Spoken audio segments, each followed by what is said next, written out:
as you might imagine, this is Irvin Moore. And more importantly, this is Cora Lynn Moore. Lynn. And we are here, Irvin and I, say hello to the class, Mr. Moore. Hello, how is everyone? Wait, hang on. No, you told me it was on. Hello? No, hang on. Yeah, it is on.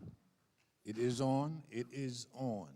It doesn't sound like it's on to me. Yeah, it's because you're going to have to do what I tell the students all the time. We changed the audio system in here since you were last here, and you just got to do this and be really loud. Like the young guys. So I have to hold this like I'm an MC. Exactly. So good early evening. How is everyone? So Irvin and I go back, how many years? 15 years? Closer to 20. Closer to 20. And we met through my wife, Lori, who gave Cora her middle name.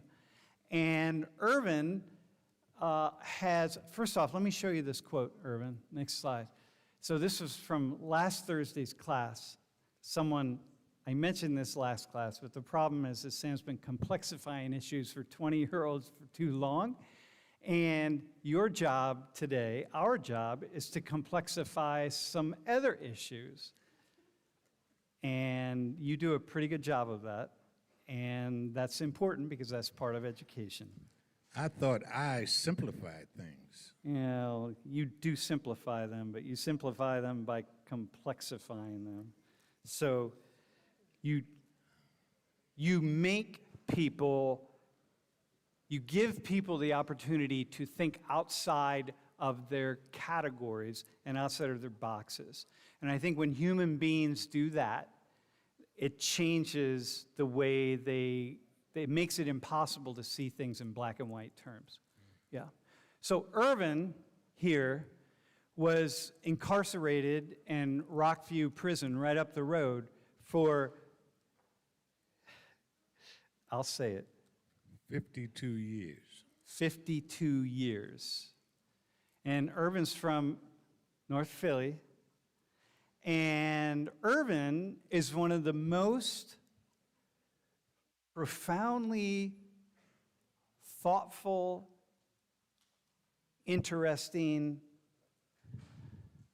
and good humans who Lori and I who I've ever met, okay?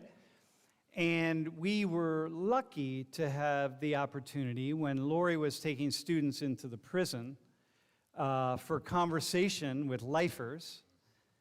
And I'll let you explain what that is. Lori was lucky enough to meet this gentleman here, and I was lucky enough to meet this gentleman here through Lori. And we were taking students into the prison, and so we had many students from World in Conversation, students from Social 19 were going into the prison and having conversations with a lot of men like Irvin. Well, not like Irvin, because there's nobody like you. But, so we're going to have a conversation, and if we go to, when we think about, well, let's just go to the next slide. Let's just tell your story. You're gonna do it. It's your story, my friend. Where to begin? As Sam has already said, I was in the penitentiary. He didn't say what kind of sentence I was serving, but I was serving a life sentence. And a life sentence in Pennsylvania means you will serve this sentence until you die. There's no parole for lifers in Pennsylvania, and so that was my lot, or so they told me. I went to prison when I was 22 years old for a crime I committed, which was a mistake, an egregious kind of mistake, totally unintentional, but it cost someone their life. So I was found guilty of first-degree murder, and I was sentenced to life in prison at 22 years of age. And at 22 years of age, I went to Graterford Penitentiary, which is the most notorious penitentiary in the state of Pennsylvania. And I started a new life there, an unimaginable life, as if I was on another planet, in another dimension, wandering around saying, where am I? In 1969, before Woodstock, which some of you may have heard of, before man walked on the moon, or there was a McDonald's in anywhere close to this part of the nation, I went to prison. I went to prison at the same age that some of you are now or are close and fast approaching.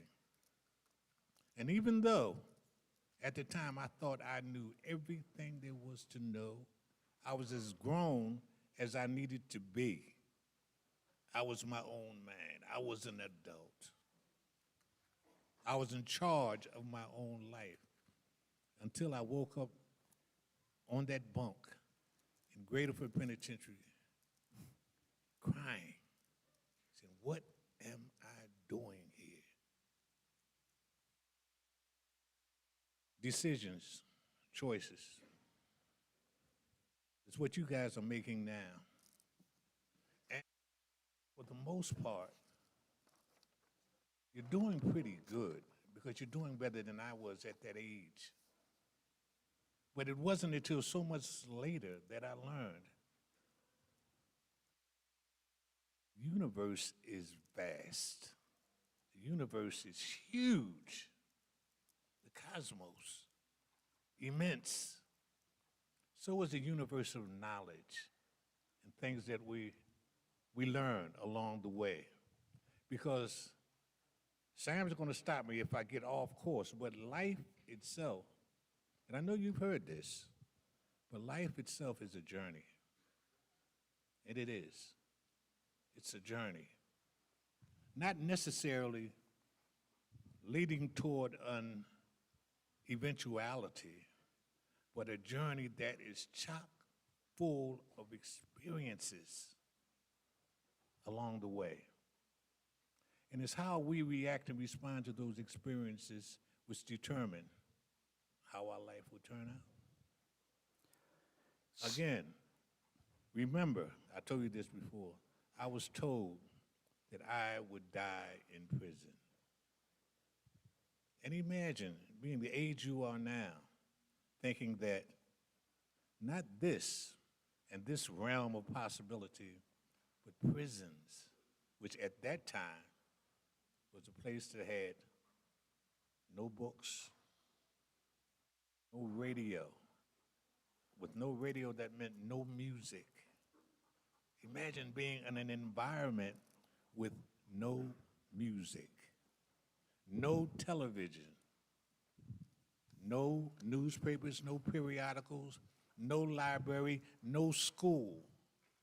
That was my environment at 22 years of age. And in a cell that was smaller than the screen up here. Wait a minute, smaller than that screen. That screen is huge. The cell I was in was 6 feet wide. A tall person could touch both walls standing straight up. It was 7 feet long. Your bed was about 6 feet long, so it was the length of your bed and another foot closer to the door. And often with two people.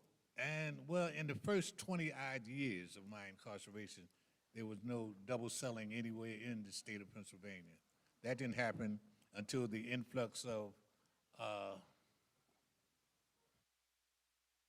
the birth of the criminal justice system's behemoth, the prison industrial complex. But I don't want to talk about that right now.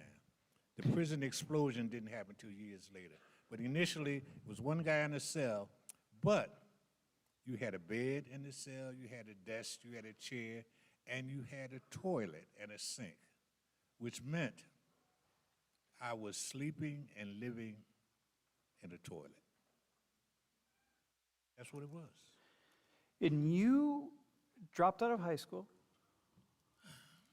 I did. Recall I said I was at the age where I thought I knew it. I knew everything that I needed to know. I convinced my mother and my father, and with the help of the school guidance counselor who was leading me along, said, Miss Moore, you can sign him out with no problems. You can sign him out today. You don't have to worry about that. And my mother was begging me to stay in school, and I said, for what? What do I need school for? I already knew more than they did, so I said. My mother and father coming from an era where most black folk had to go to work and work hard down south, on farms, sharecropping, in factories, coal mines, those kinds of things, so they never had much education. My mother and father went no more to the 6th grade. I was already in the 9th grade. I said, what do I need to go? What, high school for what?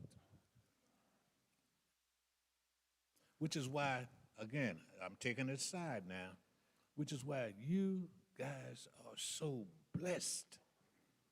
So blessed. Already you're in pursuit of your education. You know the value of education, even if it was forced on you by your mothers and fathers, and not always it was, but you realize the value of knowledge, the value of the attainment of knowledge, what it can do for you. Well, at that time, I did not. So I've got 4 topics that we're going to talk about, and then we're going to open it up to questions from the class. And the stream, by the way. I'm sure people on the stream are going to have questions, but we're not going to take any questions until we get for another half hour or so. Hey, so can you go to the next slide? I mean, hang on. That's barely touching the surface of your story. So let me just say, Irvin lives over behind the Wendy's on University Drive. If anyone ever feels like they want to get more of his story, just stop by his place and have a cup of coffee and talk. Sure. Bel Avenue and University Drive. All right, but listen, so the title of today's class is Offender and Victim, okay? So let's start with this title. And, you mentioned, you are an offender, and, by the way, how often do you think about the man who you killed? Like, how often do you think about him, just out of curiosity? Virtually every day of my life. Uh-huh. In one respect or another. Virtually every day of my life, because I believe in the power of prayer.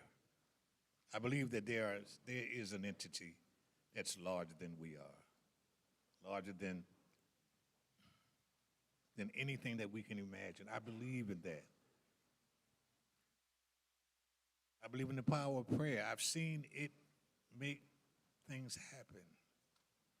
And so I pray for my ancestors. I pray for those in my family who are no longer with us. I pray for my friends. I pray for you, Sam and Laurie. I pray for Cora's growth and development into a happy dog instead of from where she came from when she was abused psychologically, emotionally, physically, and was terrified of two-leggers, which of course is us, because we are the ones that had wreaked so much havoc in her life. But I pray for those things. I pray for the people in my life. I pray for people that I don't even know. I pray for the shape, form, and progress of the world, of the universe, because I believe in the power of prayer. So I pray for Mr. Granville Sawyer, for his eternal soul, every day of my life. Were you ever able to speak with his family? I was.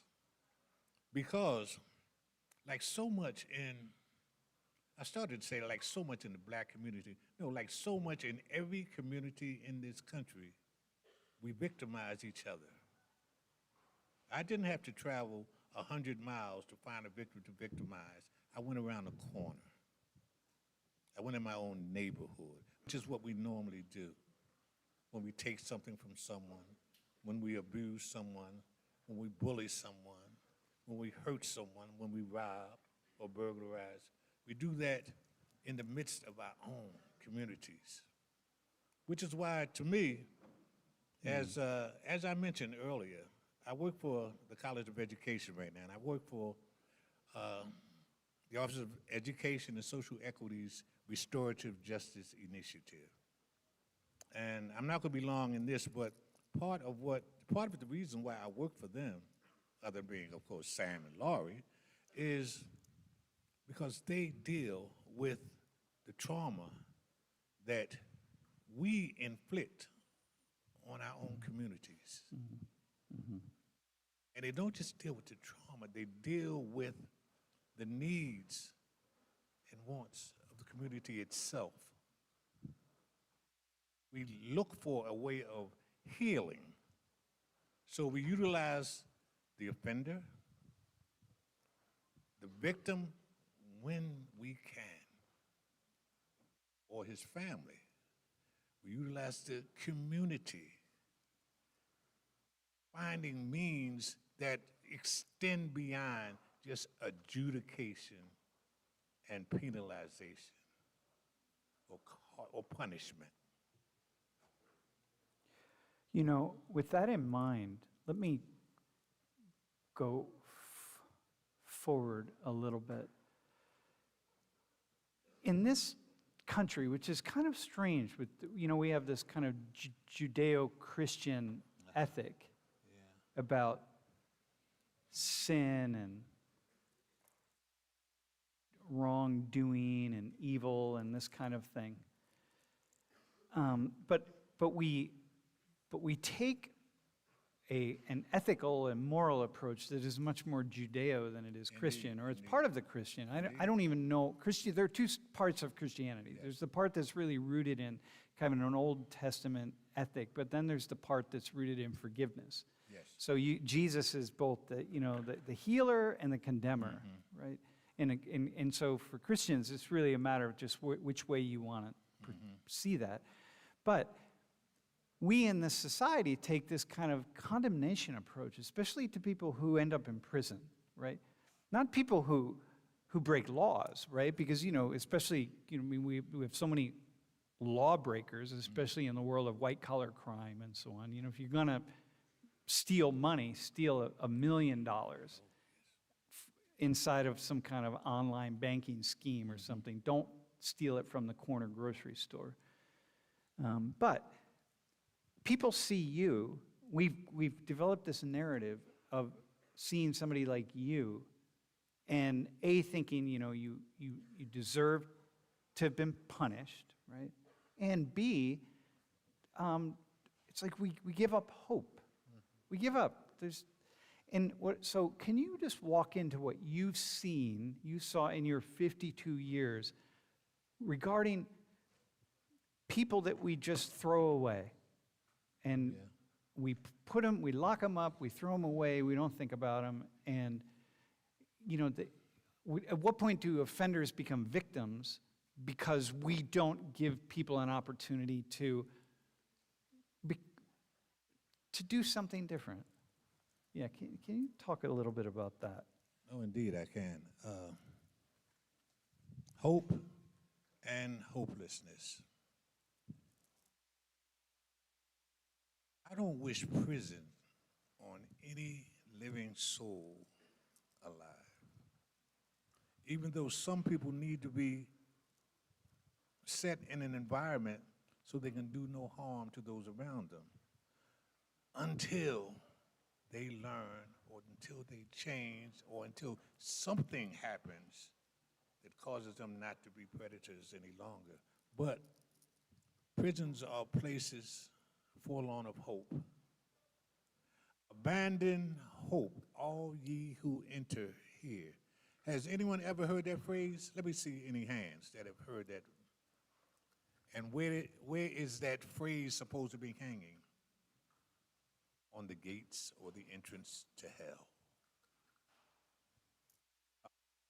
All ye who enter here. And prisons, when I went to prisons, were a place devoid of hope for the most part. I was there for 52 years. Hang on. It's hard to hold that. It's really hard. We say that, but 52, there are people here whose parents aren't even 52 years old. Yeah. Yeah. Okay, but go ahead. And the only way I can explain that or try to have someone touch that concept is to look historically at what happened in this country in your lifetime. 20 years, more or less. And in prison, I saw that again and again, year after year, decade after decade. Not only doing that, but with the weight of the possibility of me never leaving there again on my shoulders. With my mother, my father, my grandmothers, my grandfathers, my oldest sister, my oldest brother, all of my aunts and my uncles, except for one, dying while I was in prison. And before I went to prison, I didn't know what death was in my family. No one had died. All of my family that I knew in my lifetime were alive when I left. When I came home 2 years ago, there were 3 of us left. And of the 3, again, remember, I went away at 22 years old. Basically the same age you are now. And some of you are still watching cartoons, eating cereal out of a bowl, and doing things that young folk do. And I was still doing that when I went to prison.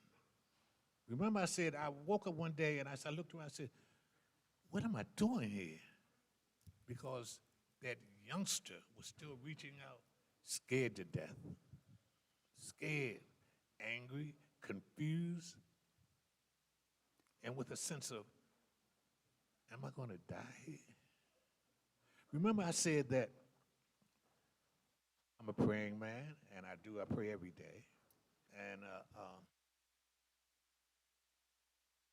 over the 52-year period, one of the mantras of my prayer had become, amongst other things, dear Lord, please don't let me die here. 22 years old, and that's what I'm praying. 32 years old, and that's what I'm praying. 42 years old, I'm praying the same thing. 52, 62, 72 years old. And I was praying that prayer until I walked out of prison and finally realized, I'm going home. I'm going home. I want to tell you something real fast, and I know I'm getting off the subject, but That's all right. I'll bring you back. I have my next question. prisons is, if you did not have a visitor from your family, and it's usually your mother, you women are incredible. You're incredible. What you bring as a woman, what you bring as a mother, as a sister, as a girl. Because when you look in the visiting room, invariably, you see the prisons I was in were male prisons. You see prisoners being visited by the females in their family, the females in their life.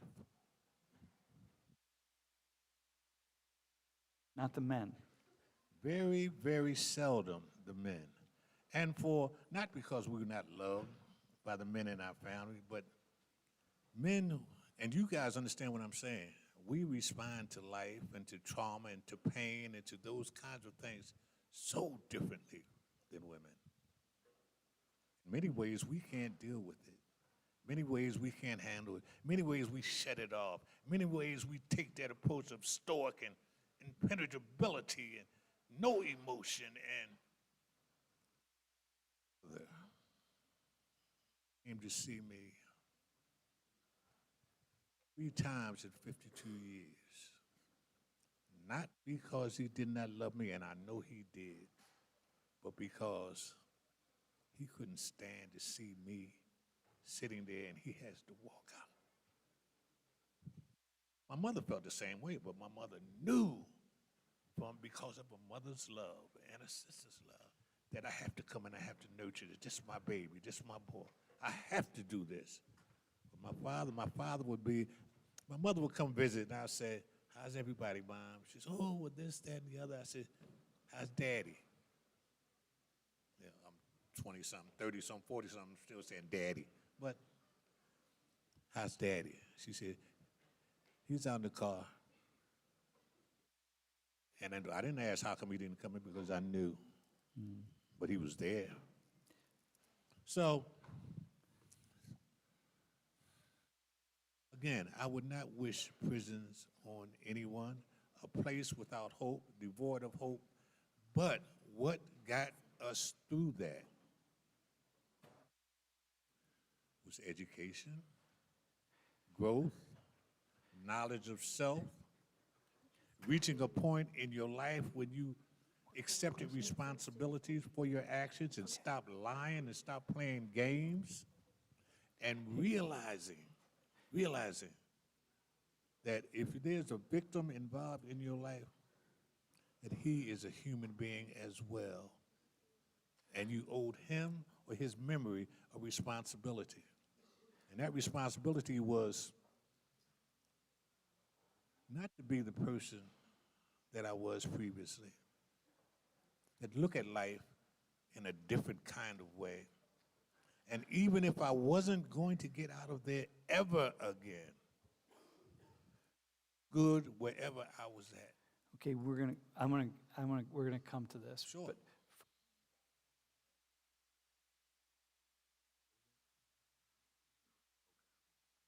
hey, but you said something before.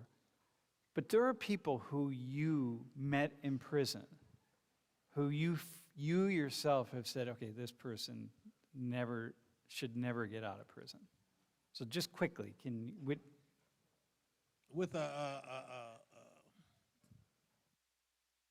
Not that this person should ever get out again, but until something happens in this person's life where it's demonstrated that his getting out will not be a detriment to his community, to his family, to the people around him.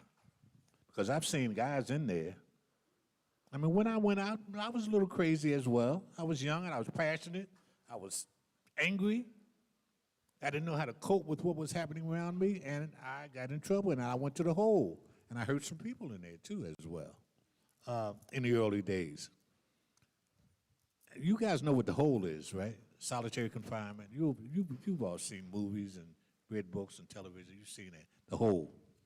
But when Sam was talking about my cell and the bed and the table and the toilet, we're in the hole. You have everything in there that I just described, except you don't have a bed. You don't have a table. You don't have a bench. Say, whoa, wait a minute. What do you have? You have the toilet and a mattress on the floor. And you're there with your underwear, with a sheet or a blanket. That's the hole. Guys are in there sometimes for years. Guys are in there for decades, years. A friend of mine has been in there 38 years in the hole. The last time I saw him was 40 years ago when I was able to physically see him and touch him and grab him.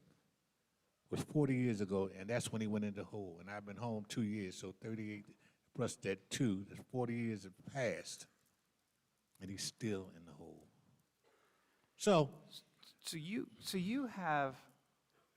Let's go to this transformation piece, right? Because Going back to what I said, we have this way of just kind of throwing people away, disposable lives. And you commit a crime, we send you away. We don't spend many resources on what we would call rehabilitation of any sort. There's no sense. And the vast majority of people who go into prison are going to leave prison. So it doesn't, for us as a society, that philosophy, that way of thinking, where people are expendable, we put them in, we close the cell, they're done, we don't think about them. And then one day when their sentence is up, we let them out.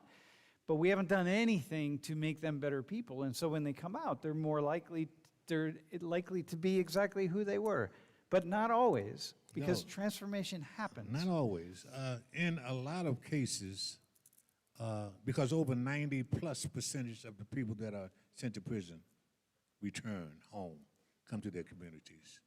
Even a person with a life sentence in 40+ other states has the possibility of parole. Pennsylvania is one of the states where that does not happen, but I'm here, so something occurs or can occur that will cause even a life sentence prisoner to see the outside world again. So I've got 3 questions to get through in 15 minutes. So I want to ask you this. What was the key to your transformation? Like what happened that led to you to say, I may never get out. It looks I'm praying every day that I will not die in this place. But still, there's something in me that says I have to change and I have to be a different person. What is that thing? What happened to you? Well, it's not any one thing. It's a combination of things, of course. One is the acquisition of knowledge. And remember, I knew everything in the world, in the cosmos. I knew all that I needed to know until I found out that I did not. Until I found out that what I knew was minuscule, was nothing compared to the knowledge that's in the world.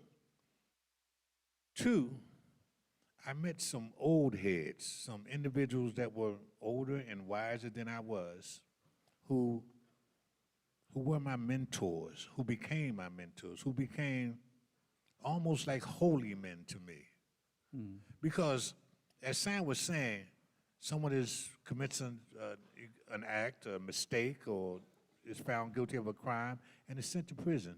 And for the most part, is usually forgotten or is stereotyped and adjudged as a hopeless cause or no good, worthless. Which is what they would have said about you. Which they did say about me, and so many of us. But I saw men walking the corridors every day that were both evil and some men who were saints, some men who were saintly, some men who were so wise it's unimaginable. And good. And good. And good. And who looked at me and looked at the reservoir of young guys that were coming through the penitentiary at that time as a result of what was happening in the larger world, the Black Power movement and so much other things. And they looked at us not as prey, to be preyed upon.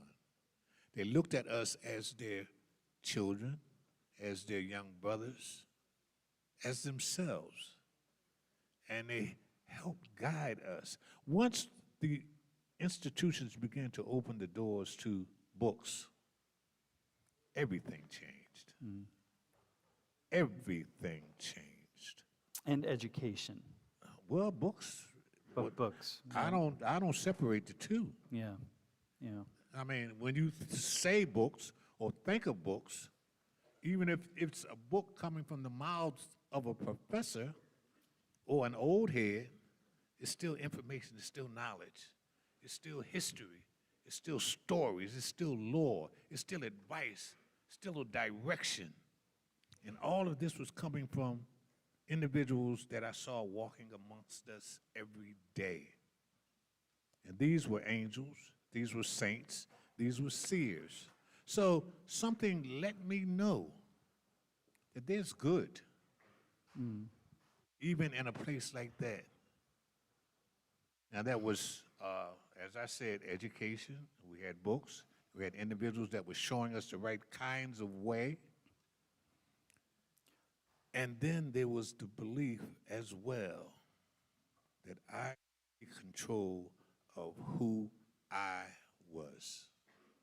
Now, I knew who I was, but of course, I learned soon that I didn't know me. And we were told by a philosopher, you guys probably know who this was, maybe 2,500 odd years ago, when someone said simply, know thyself. And you've heard this, of course, haven't you? Know thyself, which means what? Of course, I know who I am. I'm Irvin Moore. No, do you know who you are intrinsically? Do you know your strengths, your weaknesses, your frailties? Do you know the wealth of possibilities that can exist because of who you are? So I began to go about a process of trying to learn any and everything I could. And in so doing, I also learned that I have a responsibility as a human being, not as a black man, not as a man from Philadelphia, not as a member of the Black Revolutionary Army, but as a human being.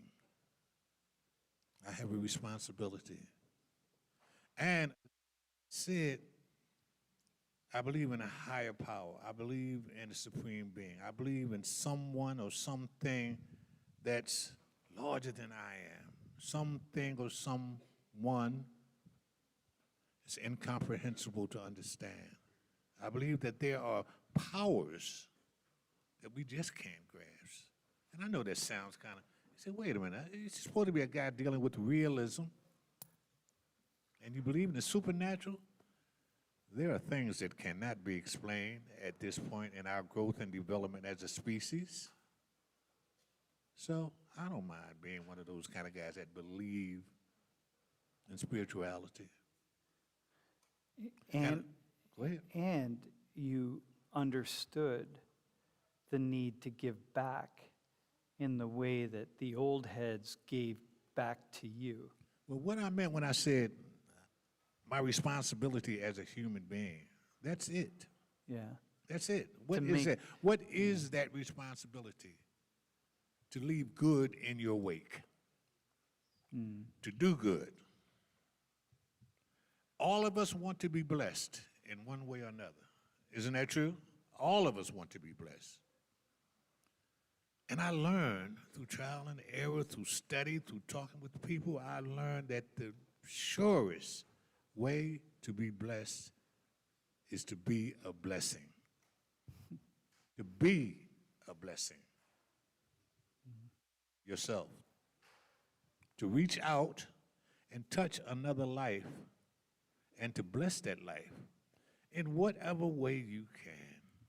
If you don't have money, you can't do it financially, but you could have a kind word, you could have a look, you could have compassion, empathy, you could have a smile, you can have words of wisdom, you can have advice, or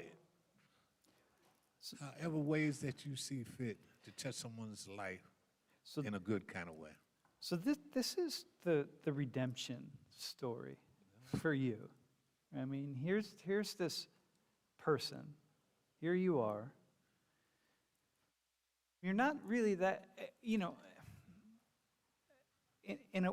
following from what you're saying, you're really not that complicated. You made decisions to say, be a good Irvin, be a good human being, bless others, receive blessings from others, change the way I see other people, and things will happen. And so many people in the system saw this in you, right? Which is why throughout the system, I mean, I remember having a conversation with the superintendent at Rockview, I don't know, probably 13 years ago, saying, Irvin Moore needs to get out of here, But this is part of it's such a simple story, but yet it's one that so many people have a hard time grabbing onto, even for themselves, you know. But here you are, right? And by the way, if you haven't recognized, or you haven't done the math, Irvin is 77, right? 77. Like you're. He reminds me of this constantly. Yet, he always tried to act as if he's the big brother. Yeah. And I say, Sam, I'm older than you. By a wide margin. You're also wiser than me, and so, you know. I wasn't going to say that. I was going to let you say that. All right. So listen, let me say this. Let me do this last. I want to ask you something, and then Sure. And then we're going to open it up to questions. So, you know, I'm thinking about this war that we're in, and one thing I'm watching in Israel and Palestine, and I'm watching people take sides. And I'm thinking about taking sides of, like, your story, and as we've talked about, in prisons and crime and in sinning and doing wrong and doing right. And everybody who takes sides, we always feel like we're on the side of justice because everyone wants to feel like we're on the side of justice. If we're not, we wouldn't take that. There's nobody that thinks they're not on the just side. And I'm just curious, what have you learned in all of these years that you spent incarcerated and interacting with so many different people? What have you learned about taking sides? Taking sides leads to an inevitability of you being right, even when you're not. You being on the winning side, or the righteous side, or the just side, even when it's not. And you reach the point where you don't care whether or not it's right or not. It's my side. It's our side.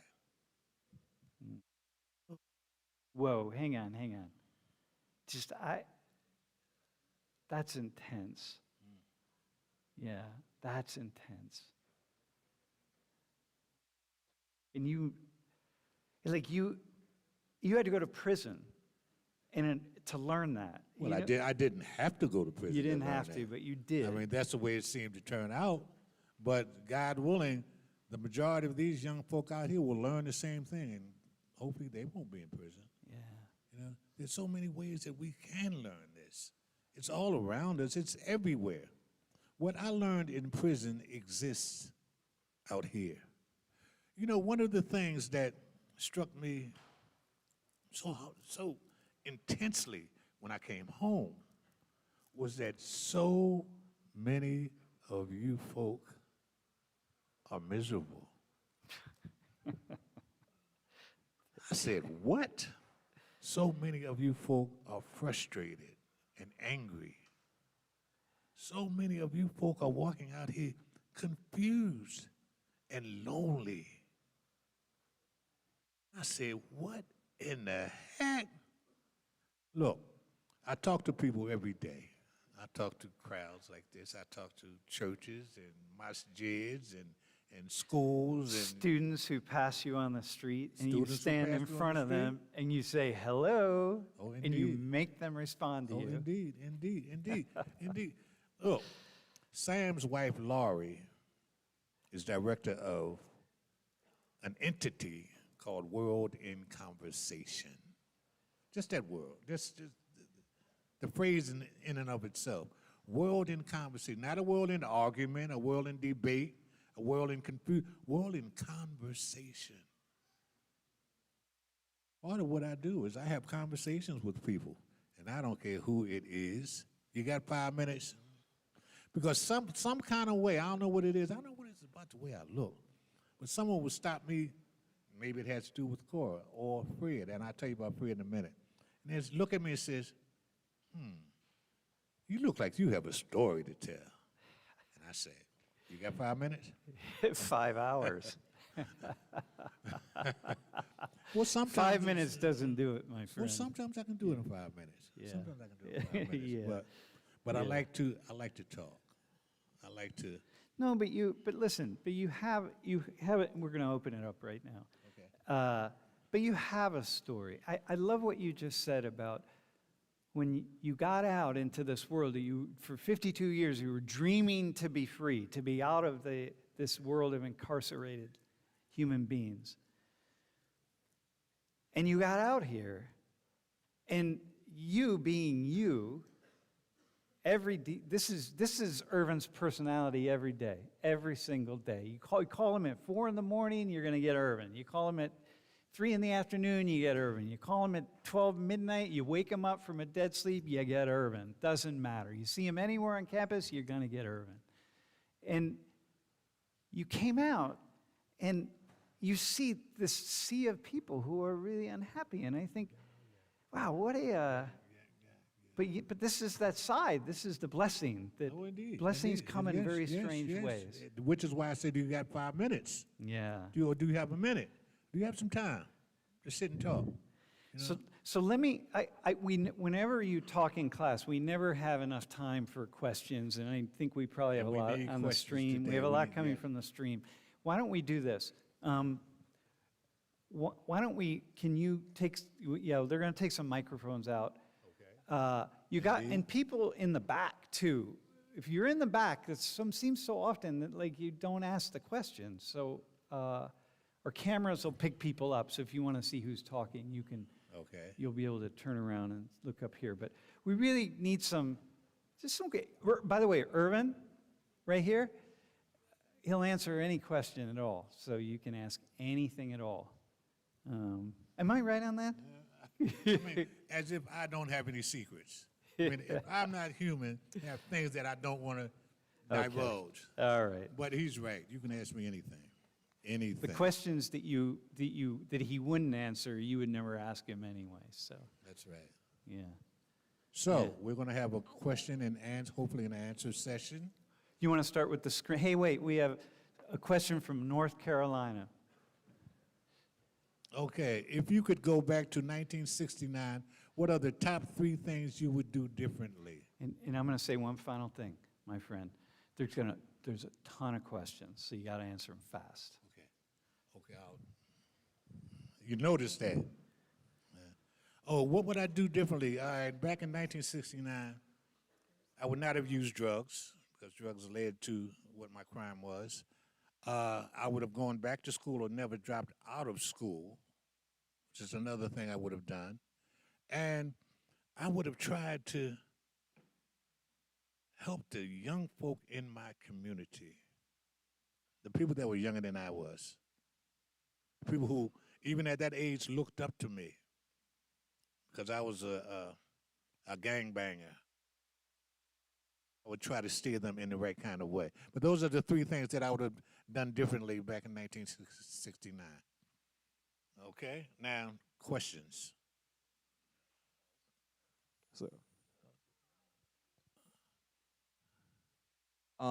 So I recognize you. I've actually lived right next to you, so I walk by you all the time. We've interacted a few Where times. you at? Where are you? Stand up. Let me see. Oh, I gotta stand. Okay. Hi.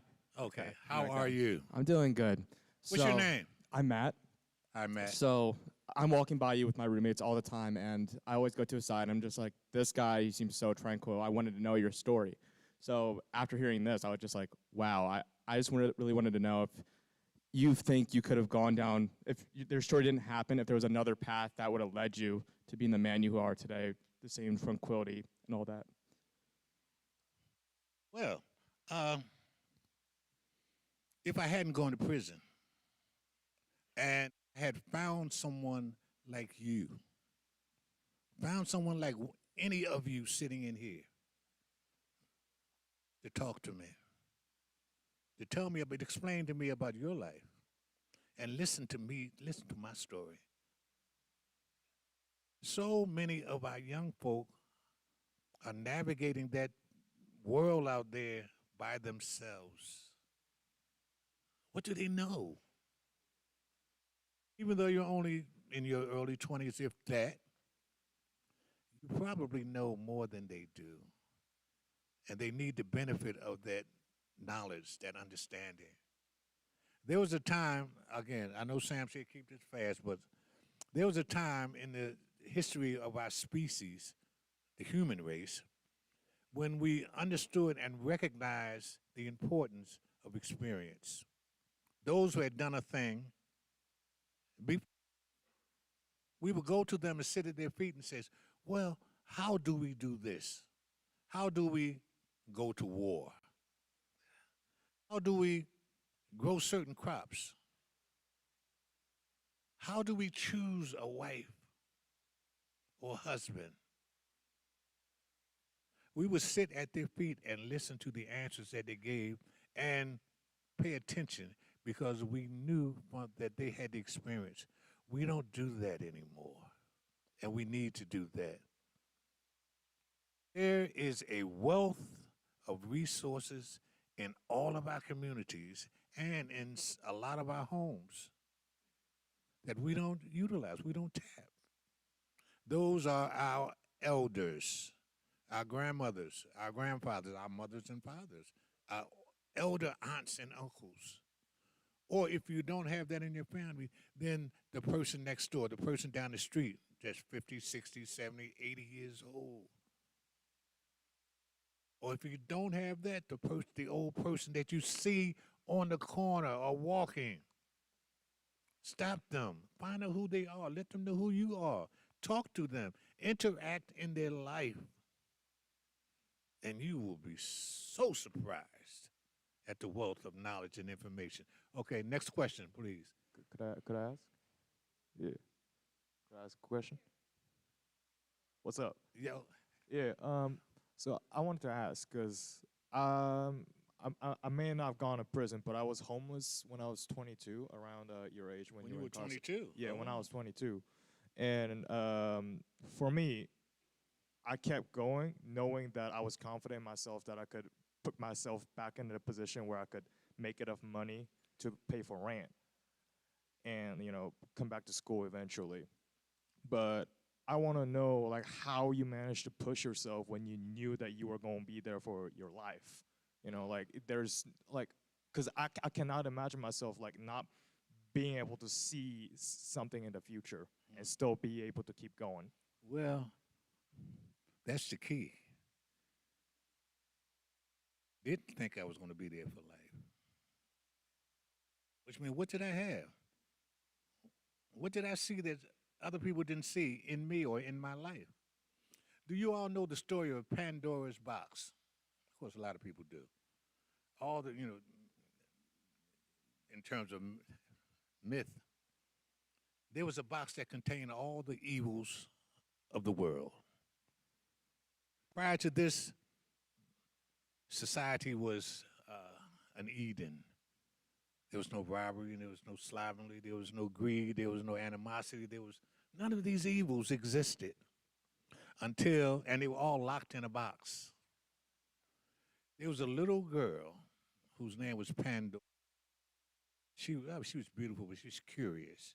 And everyone knew, do not open that box. Now, why would they leave a box like that with that kind of stuff in it for anybody to come open it anyway?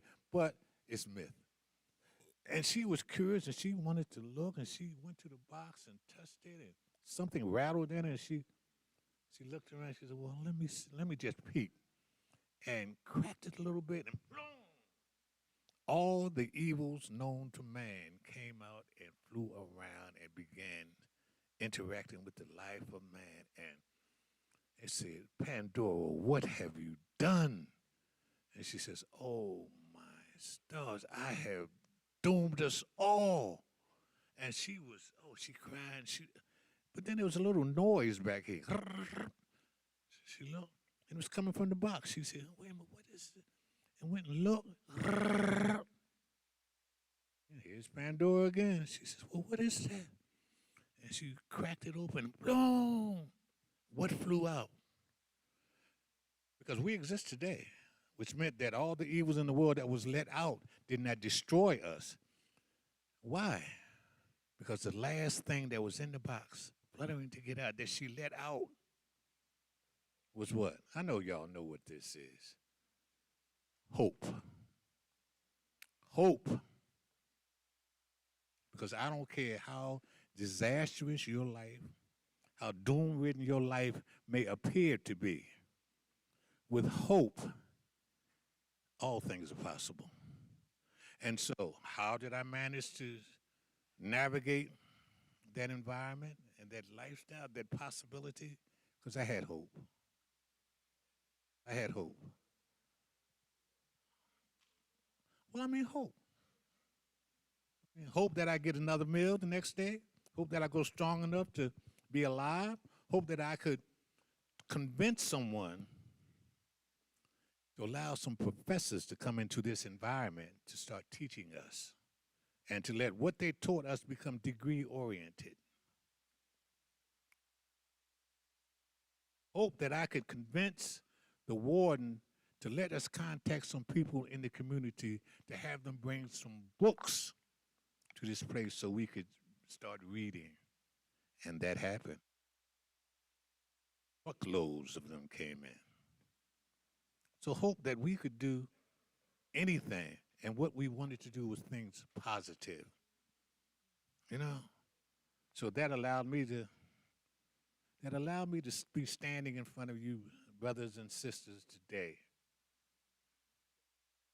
letting you know that with hope, any and everything is possible. Never hold on to hopelessness. But hold on to that. Because it's one of the evils of the world. Next question, please. Yeah. What was daily life like in prison? Like, what did you do every day? What did you eat? Over the years in prison, what did I eat? No, like, what did you do? Like, what was daily life like? Oh, but when? You know, there were different periods. In the old days, we could do nothing. In the old days, when there was no radio, no television, no books, we had to come to your cell door, stand like this. When the door opened, you walked out, stepped, and walked behind the man whose cell had just passed yours. And that's how you walked in lockstep to chow, went, got your tray, sat down, and did not utter a word because it was forbidden to speak. There was no school. There was no library. So you sat in your cell and tried to create what you could with your mind, or you talked with your friends, or you went to the yard. We did a lot of physical stuff. A lot of physical stuff. You boxed, you ran, you lift weights, you played handball, did those kinds of things. And you tried to manage. You tried not to let, because the lights went out at certain times of the day, again, with no electricity and no radio and no television, you know, you had to resort yourself to your own devices. Remember I mentioned the fact that I went to the hole when I was young. I would get in trouble. Usually not against my fellow convicts. Usually the trouble I got into was against the administration, against the authority. And their response was to beat my ass or our asses and then throw us in the hole. And the hole, again, you had your mattress and you're in your underwear and you have a sheet. Oh, it's a horrible place. Oh, there's not even a light bulb in the cell. They screw that out. So there's no light in the cell.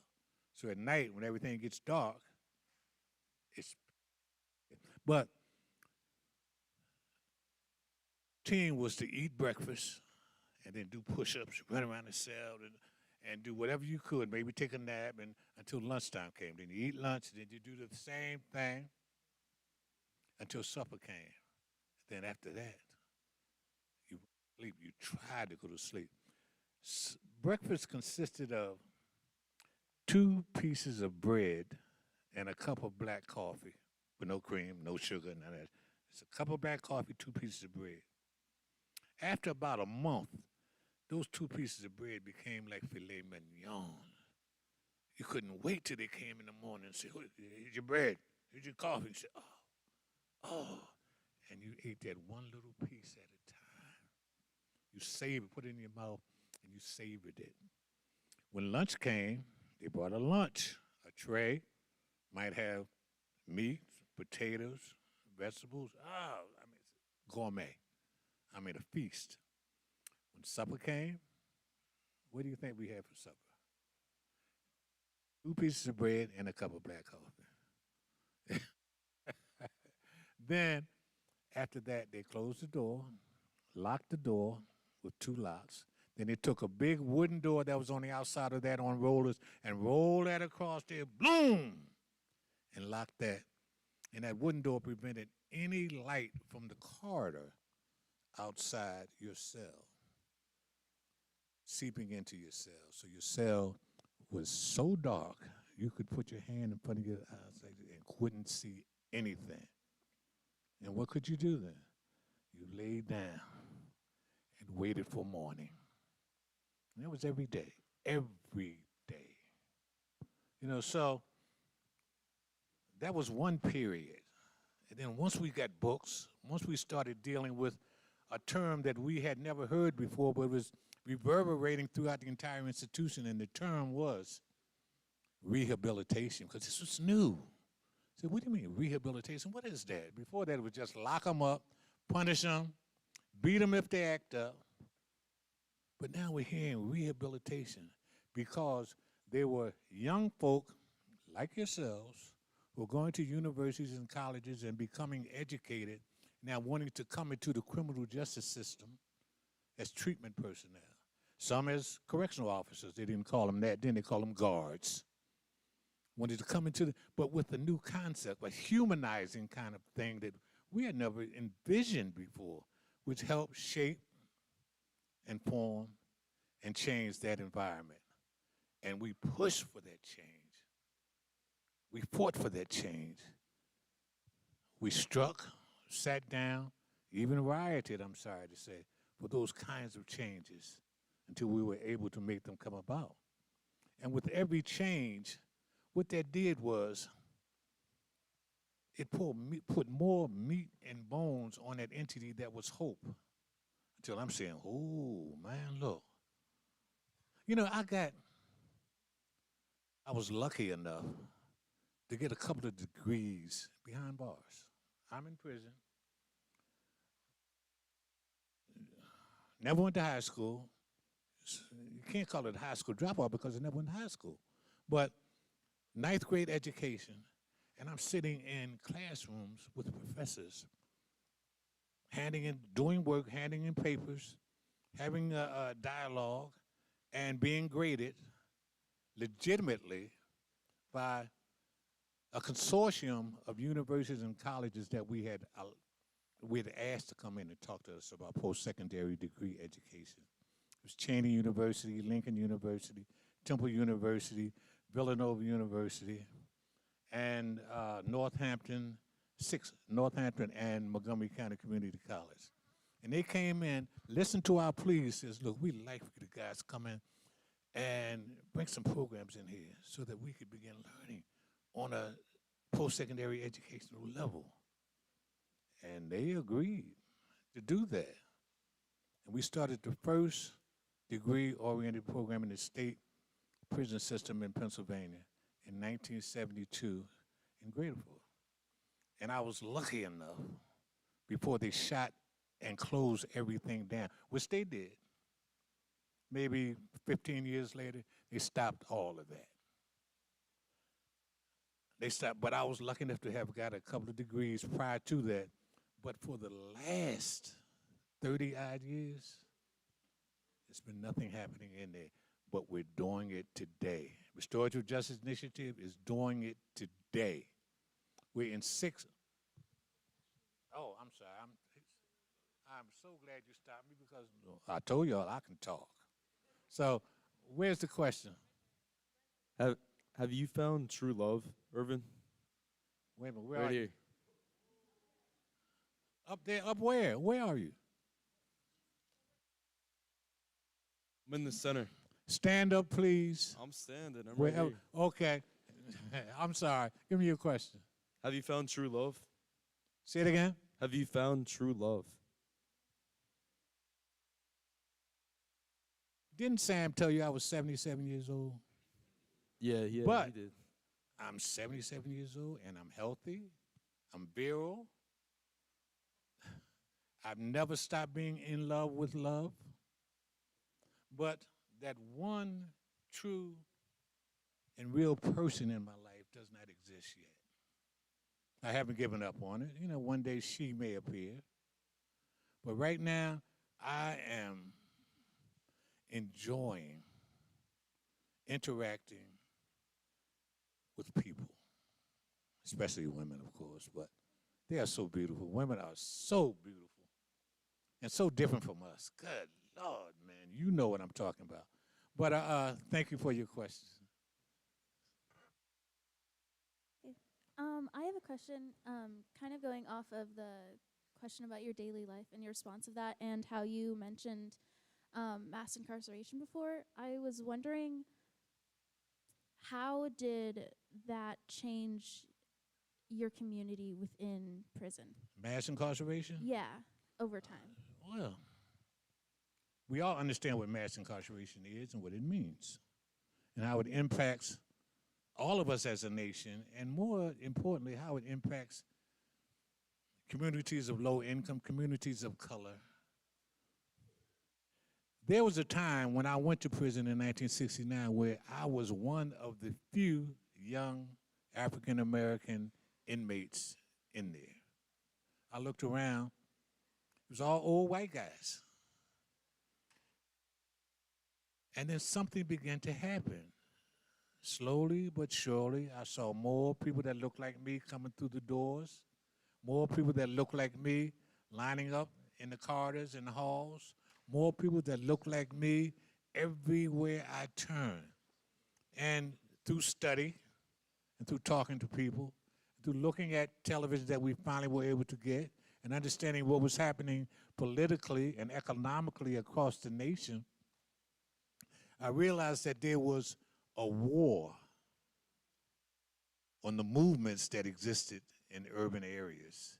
And that war resulted in casualties.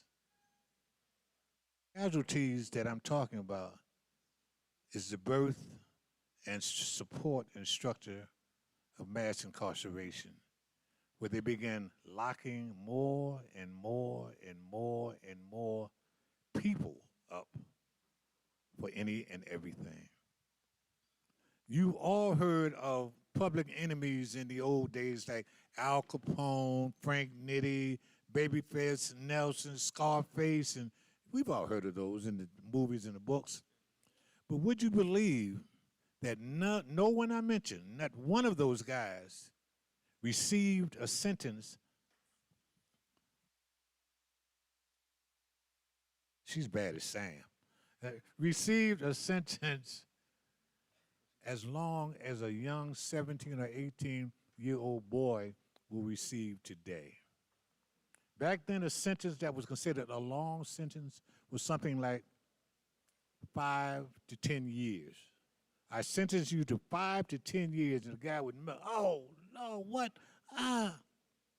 Today, they might give a young 18-year-old boy who committed a robbery or a burglary 20 to 40 years.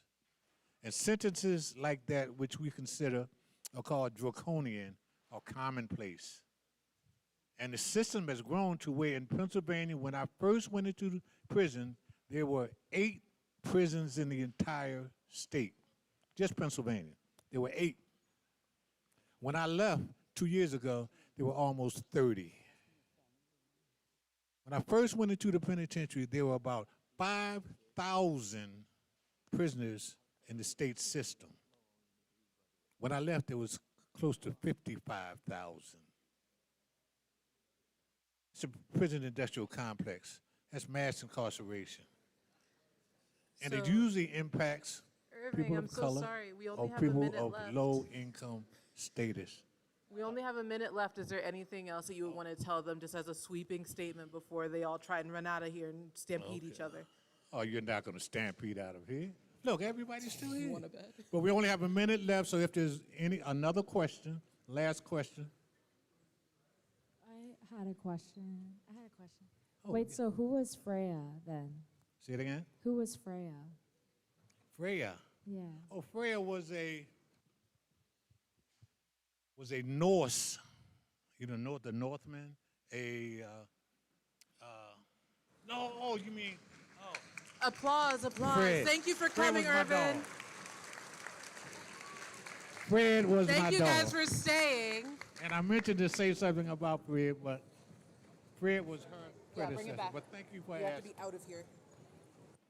But thank you, each and every one of you. Now, normally you come down and we can talk and I get some questions in, but the reason why we're breaking up early is because I have to go to a meeting. But remember what Sam